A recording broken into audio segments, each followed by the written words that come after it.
Hello everyone, Namaskar.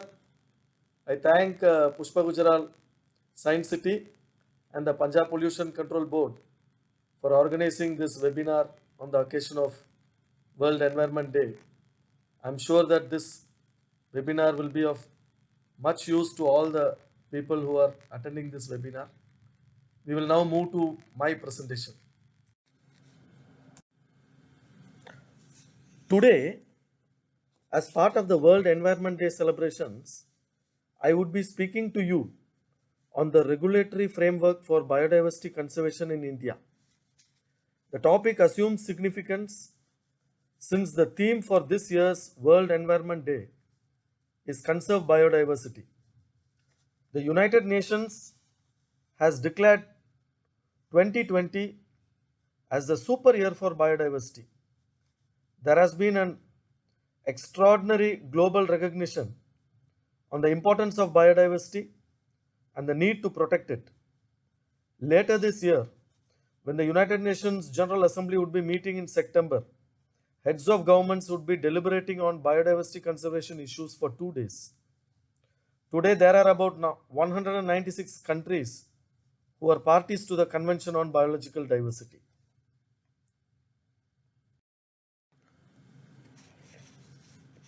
I have a brief presentation with about 20 slides, and after I complete my presentation, questions are welcome on any aspect pertaining to biodiversity. This is how I have planned my presentation today. While introducing the concept of biodiversity, I would also take you to 10 prominent laws which help to protect biodiversity in India. I would also speak in detail about the Biological Diversity Act and the challenges and way forward before concluding my brief presentation.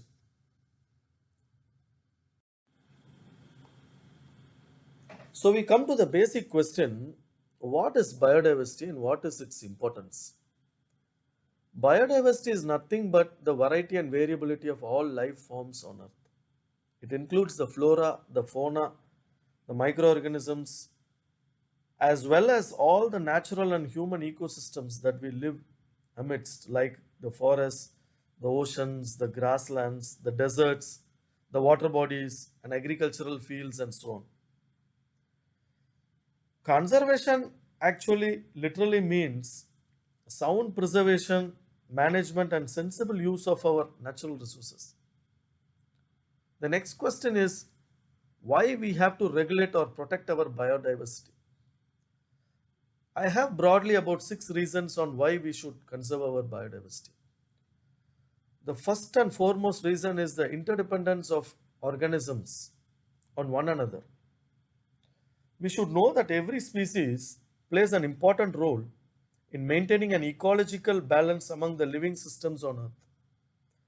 These systems must continue to function if life is to survive on Earth. Loss of even one species threatens the survival of several other species as each is linked with another through a complicated food web. We all know the extinction of the dodo bird in Mauritius somewhere in 1860s that had adversely affected the germination of calvarium trees. Today, scientists have estimated that for every bird that becomes extinct, the world loses about 90 species of insects and 35 species of plants. Such is the intricate web of life. The next reason is the fact that lot of wild forms of plants and animals thrive in our forest ecosystems. There is a lot of genetic and species diversity that is available in the tropical and temperate forests. It is very, very important that these wild forms of life must thrive because they represent some of our very valuable genetic resources as well as raw materials for cultivation of such plants outside their natural habitats. We should know that forest is the mother of modern day agriculture, as the present day cultivated plants were domesticated from wild species. And India, as you know, is one of the main centers of agricultural biodiversity, and its gene richness can greatly complement the developments in modern biotechnology and genetic engineering. And it is only by blending this gene revolution with our experience in the green revolution that we can reach our goal of an evergreen revolution which can meet the food requirements of our population, which is estimated to be about 1.5 billion in India alone by 2050. These wild species forms a substantial part of our plant diversity, the conservation of which is critical to the health of our ecosystem. The third reason why we should conserve biodiversity is the ecosystem services provided by the forest ecosystems. Forests, as you know, control the Earth's climate and hydrological patterns, a benefit whose dimensions are very impossible to calculate. There are already signs of massive deforestation across the world. The global warming, climate change, El Nino effect, ozone depletion, collapse of global fisheries, the desertification of productive lands prove testimony to this fact. Not all of these are caused by biodiversity loss, but definitely such loss is a significant factor in triggering or aggravating these phenomena. Another dimension to conserve our biological resources is the rich traditional knowledge that is associated with biological resources.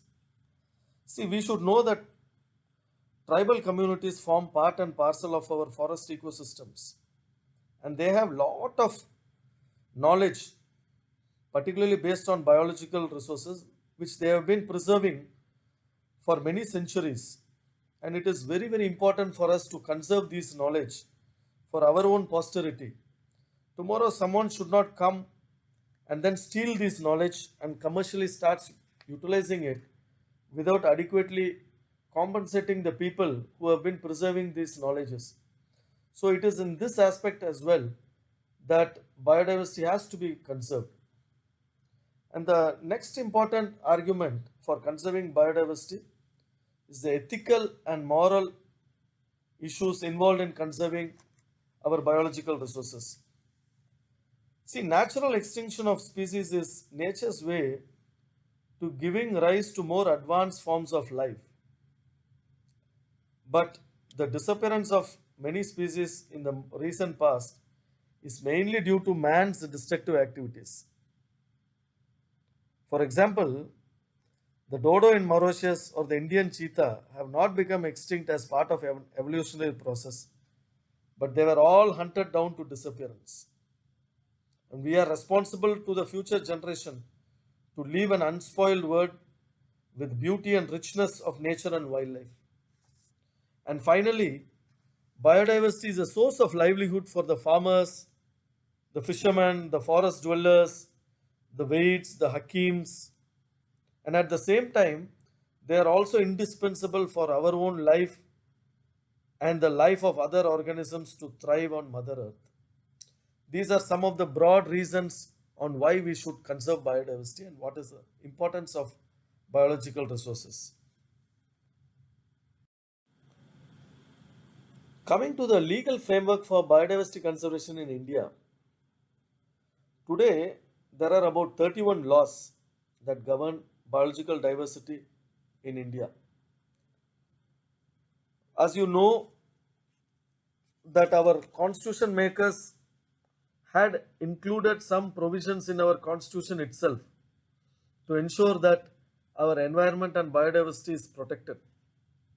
According to Article 51A of our constitution, it is a fundamental duty of every citizen to protect and improve the natural environment, including our forests, our lakes, rivers, wildlife, and so on, and to have compassion for all living creatures in our country.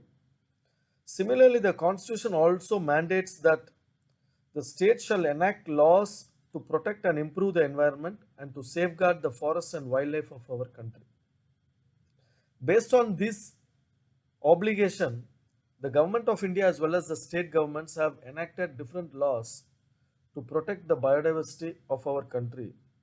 And today there are about 31 laws, but in this presentation I will be focusing on 10 important laws which will govern the biodiversity conservation in different areas of biodiversity.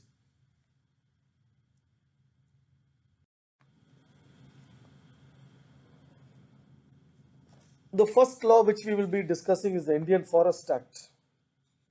This act was in operation since 1924, that is prior to independence, and has been amended to incorporate various constitutional provisions and has brought in more stringent punishment for offences. Based on the Central Act, states have enacted their own state acts to govern the forest of the states.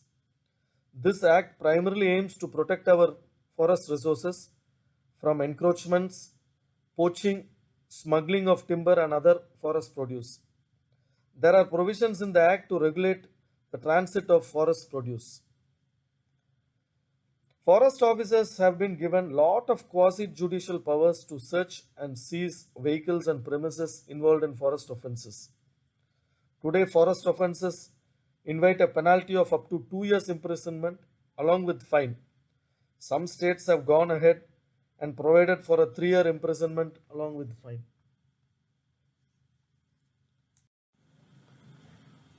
Next is the Wildlife Protection Act.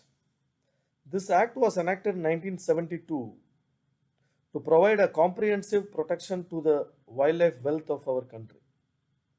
Wildlife is a fundamental necessity of nature to maintain the ecological balance on earth, and it has to be protected for humanity to thrive on earth. This act prohibits not only hunting but also trade or commerce in wildlife and trophies. There are several provisions in the act to set up national parks and sanctuaries, creation of zoos, a zoo authority, and so on.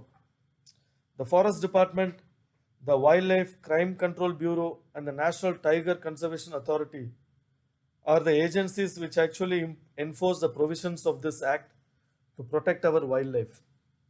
Wildlife offences are cognizable and non-bailable and could attract up to 3 years imprisonment for a first offence and up to 7 years imprisonment and fine depending on the type of offence if there is a repeat offence.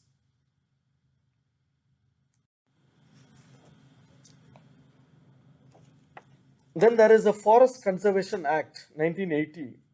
This was enacted to protect forests from being diverted for non-forest activity and to prevent de-reservation of forests.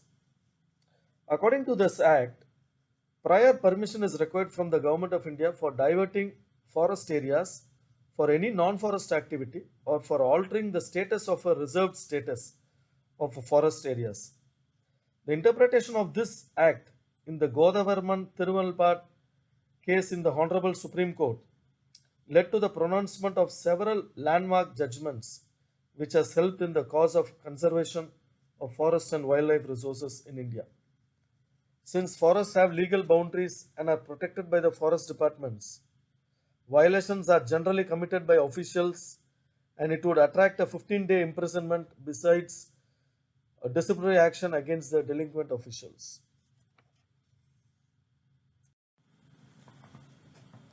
Then we move to the laws which govern the agricultural biodiversity. The Plant Variety Protection and Farmers' Rights Act was enacted in 2001 primarily to protect the rights of the farmers and plant breeders and to encourage the development and cultivation of new varieties of plants. As I had indicated earlier, biodiversity conservation not only involves conservation of our biological resource but also the knowledge associated with these resources. In this regard, the PPFRA Act provides for protection to various cultivated crop varieties. Breeders or successors or farmers or institutions can apply for registration of plant varieties. The owners of a protected plant variety has the right to sell or distribute or market or produce or import or export the variety. Protection of Plant Varieties and Farmer Rights Authority has been established to govern the provisions of the Act. The PPFRA authority actually assigns the rights to individual farmers or breeders under this act. The rights are actually inheritable and assignable. According to the provisions of the act, if someone is applying for a false denomination, it would invite imprisonment of up to 2 years. And if someone is falsely representing a variety as a registered one, it would attract an imprisonment of up to 3 years.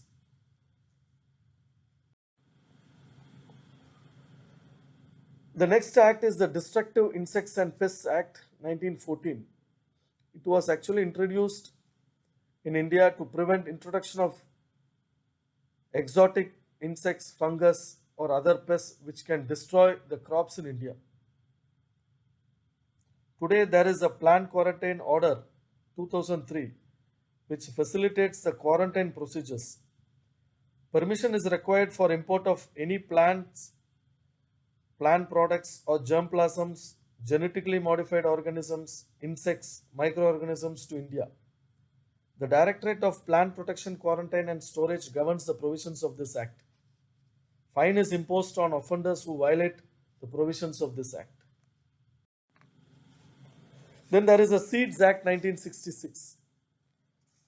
This act actually regulates the quality of notified seeds for sale. There are different categories of seeds today, like the breeder seed, foundation seed, certified seed, truthfully labeled seed, and so on. In order to regulate the quality of these notified seeds for sale and to provide legal framework for seed certification in India and to restrict the export and import of seeds of notified varieties, the Seeds Act was enacted in 1966. There is a seed committee at the central level, a seed certification board at the state level, and several seed agencies in various states, besides seed testing laboratories, which form the institutional mechanism to facilitate the implementation of this act. Violations of the provisions of the act will attract imprisonment of up to 6 months along with fine. We all know that Wildlife Protection Act takes care of any cruelty that takes place to wild animals. But in order to prevent cruelty to domestic animals and to promote animal welfare, which has been part of our rich cultural and heritage, the Government of India enacted the Prevention of Cruelty to Animals Act 1960. There is an Animal Welfare Board and constitution of committees to implement the act, and they have been given lot of powers to prohibit experimentation of animals. Offences under the act starts from fine and goes up to imprisonment of up to 2 years for serious offences like FUCA. Then there is a Fisheries Act which actually prohibits killing of fishes by use of poison or explosives. Now states have their own laws to regulate fishing. Punishment for any violations as per the act will be up to 2 months imprisonment along with fine. The act helps to protect the aquatic biodiversity. We now move to the Environment Protection Act 1986. Prior to this act, Government of India enacted two legislations. One is the Prevention and Control of Water Pollution Act 1974 and the Prevention and Control of Air Pollution Act 1981. But subsequently it was felt that a more comprehensive act is required to protect our environment, and therefore the Environment Protection Act was enacted in 1986 to protect and improve environment and to prevent pollution. This act provides for conducting an environment impact assessment before implementing any major project, identify eco-sensitive zones, and also for setting up pollution control boards at the central and state level.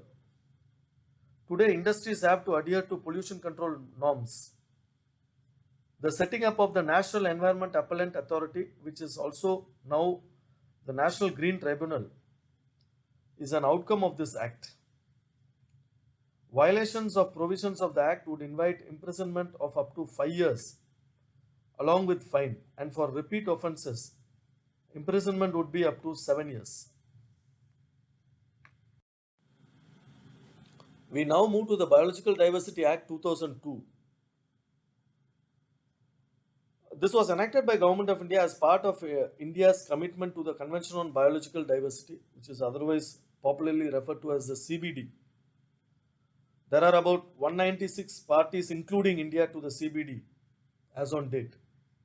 The CBD recognizes the sovereign rights of member states over its biological resources.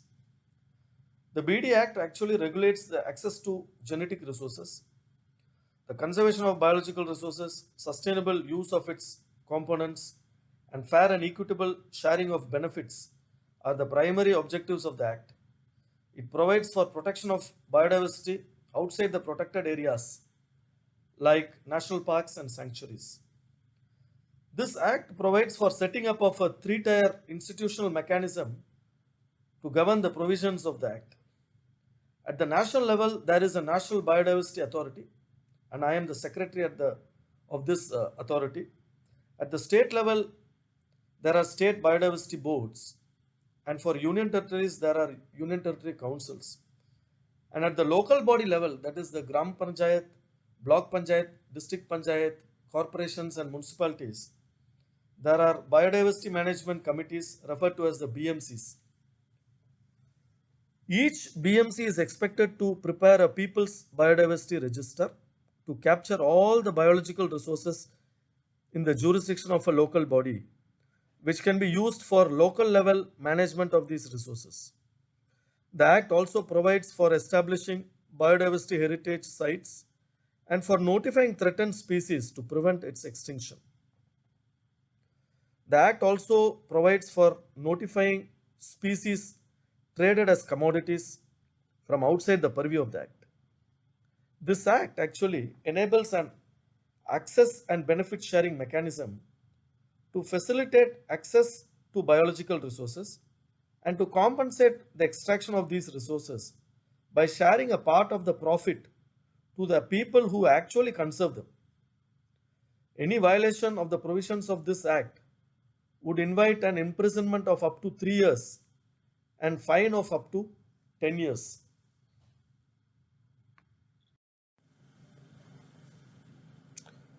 The Convention on Biological Diversity is headquartered at Montreal in Canada. The CBD actually meets every now and then and provides the required policy guidance to conserve the biological resources and associated knowledge and to prevent biopiracy.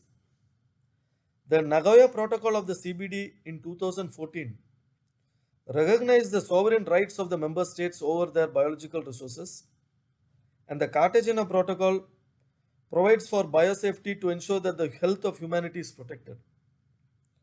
As mentioned earlier, biodiversity is a source of livelihood for millions of people both in India and abroad. Agriculture, fisheries, ecotourism all depend on biological resources. These are also required as food for man. Hence, the use of biological resources has to be protected and regulated. Today, India is a mega diverse country with 4 hotspots. The Biodiversity Act actually comprehensively protects the biodiversity wealth of this country. It is a forward-looking legislation. The Act actually provides for categorization of individuals or entities based on which approvals have to be given. Actually, Section 3.2 distinguishes individuals and entities into 2 categories. Those who have a foreign origin, including NRIs, and those entities whose share capital or management has a foreign participation are categorized as Section 3.2 entities. Others are categorized as non-Section 3.2 entities. Approvals for accessing biological resources for commercial utilization or for research or for biosurvey for Section 3.2 entities are accorded by the National Biodiversity Authority, And for non-section 3 2 entities, the approvals are accorded by the state biodiversity boards.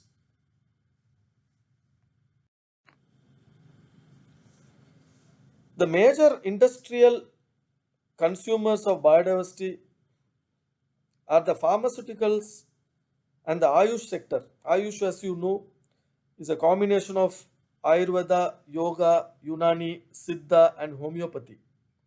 So Ayush companies actually consume a lot of biological resources. Similarly, cosmetics, agriculture, particularly the seed industry, food industry, and biotechnology are some of the sectors which actually consume a lot of bioresources. Prominent activities using biological resources involves commercial utilization, biosurvey, and bioutilization. Research, including transfer of results for commercial use and patenting of biological resources, all come under the provisions of this Act. Local communities in rural and urban areas and forest dwellers have a huge stake in collection, conservation, management, and sustainable use of biological resources. Now, the principle of access and benefit sharing comes to play for compensating these communities who have been conserving these biological resources and ensure sustainable supply of these resources on a mutually agreed terms. Today, NBA, that is the National Biodiversity Authority, has introduced an online application facility for filing applications for accessing or transferring biological resources for commercial utilization, biosurvey, research, and patenting. There are separately different forms for different categories of applicants.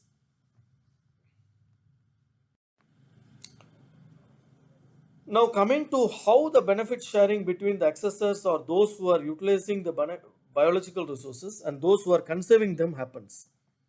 As per the prevailing regulations, any entity accessing biological resources in India whose annual gross ex-factory sale is up to 1 crore, they have to pay 0.1% of the sale amount.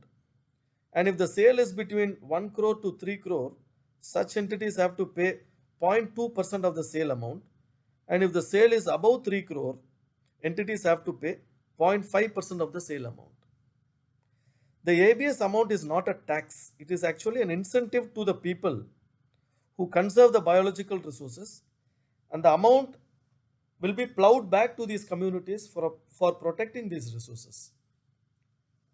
If a researcher or a research is involved using a biological resource obtained from India, and if the researcher intends to sell the results of the research to another person or a company for a monetary consideration, then he has to pay between 3 to 5% of the value of the sale. If a researcher uses biological resources from India and he applies for an IPR, that is intellectual property rights, by getting a patent, and then starts commercializing the product or the process, then he has to pay up to 1% of the annual ex-factory gross sale. This he can do after deducting all the applicable taxes.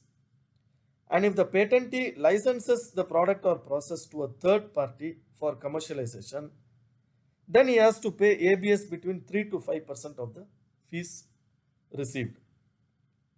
If a transfer of access to biological resource and associated knowledge is involved, the benefit sharing obligation would be between 2 to 5% of the amount or royalty received from the transferee.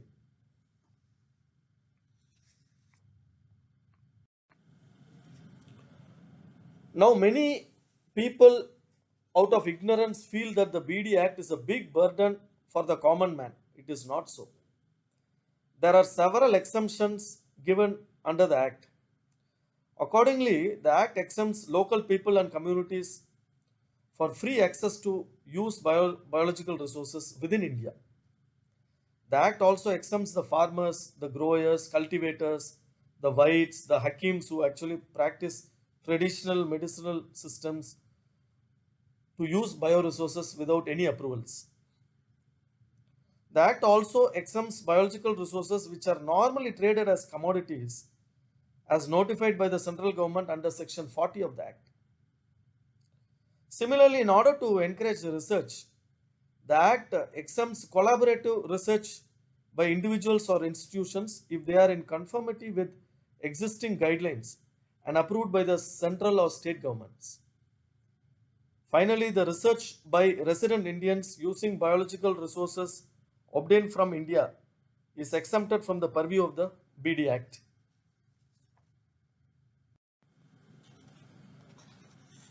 Coming to the challenges faced in the implementation of the BD Act, the first and foremost challenge is the lack of awareness about this law. And that is why we at NBA have been creating a lot of awareness at every given opportunity. There is a lack of awareness among the public and industries and traders on the importance and need for conservation and the concept of ABS as an incentive to the conservers. Many feel this ABS is a big burden on them and is impacting their profit. They should know that this amount goes back to the communities. Majority of them live in rural India and in areas close to forest ecosystems who help in conserving the bioresources which form the raw material for these industries. ABS helps in sustainable supply of raw materials for industries and also acts as an incentive to the people who conserve them. This is a small contribution from the accessors of biological resources like companies and institutions to the cause of rural India, to the cause of rural development for our country. The BD Act, which was enacted in 2002, and even after 17 years today, there is a need to strengthen the biodiversity boards in every state and the BMCs, the biodiversity management committees at the local body level. And the state government should help in empowering these institutions by providing them the required infrastructure and financial support.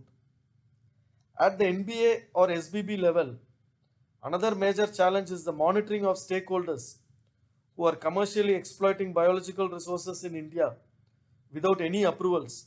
And we in NBA are in the process of tracking these entities located in and outside India to bring them into the ABS purview for the cause of conservation.